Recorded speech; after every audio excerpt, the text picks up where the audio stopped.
کئی ملکوں میں گئے جس میں ہم جرمنی میں تو پہلے پڑھے، پھر آسٹریلیا میں پڑھنے کے لیے گیا، ہالینڈ گیا اور سنگاپور میں بھی رہا اور کوریا میں بھی گیا، یہاں بھی ہم نے تعلیم حاصل کی۔ یہ مختلف تعلیمات تھیں۔ تو یہ کر کے جب ہم واپس آئے، مجھے میرے سسر ملے اور انہوں نے کہا کہ مجھے بڑی خوشی ہوئی کہ تم نے ہر جگہ سے تعلیم بڑے اچھے طریقے سے حاصل کر لی ہے، اب تمہیں ایک مشن دیا جائے گا۔ وہ ہر سال ایک بڑے اجلاس ہوتے ہیں باہر مشنریوں کے، اس میں مختلف مشنز لائے جاتے ہیں۔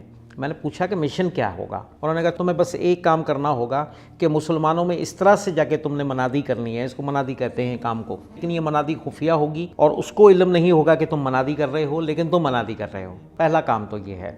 ہم ان کو عیسائی نہیں بنانا چاہتے، ہمارا کام ہی نہیں ہے۔ تو یہ بظاہر لگتا تو یہی ہے کہ یہ بہت معمولی سا چھوٹا سا کام ہے، لیکن اس کے جو نتائج ہیں اس تک رسائی نہیں ہے عام لوگوں کی۔ بڑی بڑی سوچ بھی اس طرف نہیں جاتی کہ مولوی سے لوگوں کو دور کرنے کا مطلب کیا ہے۔ آخر مولوی سے دور کرنے کا مطلب ہے کہ اس کو مسجد سے دور کرنا، مسجد سے دور کرنے کا مطلب ہے کہ اس کو دین سے دور کر دینا۔ اس طرح سے کالجز میں کام تھا، نوجوان لڑکے لڑکیاں جو مالی طور پر کمزور ہوتے تھے ان کو وہاں پر ہمارے لڑکیاں جو وہاں پڑھتے تھے تو ان کو استعمال کرتے تھے۔ ہم نے ان کو اپنے ساتھ رکھا ہوا تھا بطور رضاکار۔ اب وہ ان غریب طالب علموں کو نشانے پر رکھتے، ان کی مدد کرتے، ان کی فیسوں میں مدد کرتے۔ لڑکیوں نے دوستیاں کر لی لڑکوں کے ساتھ، ان کو پھر اپنے کورسز میں لے کے جانا۔ جب گرمیاں ہوتیں اس سیزن میں ہم نے ملک کے کئی ٹھنڈے علاقوں، سیاحتی مراکز پہ اپنے کیمپ کام کرنے ہوتے تھے، ابھی تک کیے جاتے ہیں۔ ان کیمپوں میں ہم ان لڑکوں کو ادھر سے گھیر کے لے کے آتے تھے۔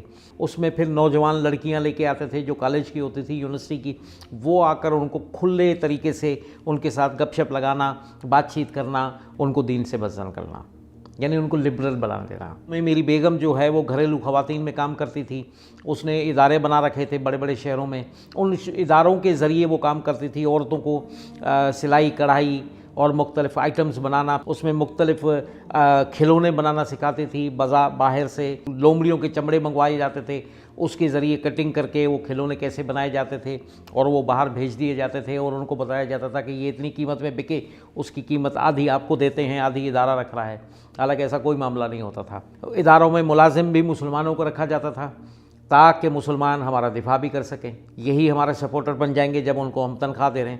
تو اس طرح کا ایک سلسلہ تھا، یعنی ہر طرح سے ہم کوئی بھی جگہ خالی نہیں چھوڑتے تھے۔ مولوی کو خراب کرنا ہے، مسلمان کو خراب کرنا ہے، یہ دو مقاصد تھے بڑے بڑے۔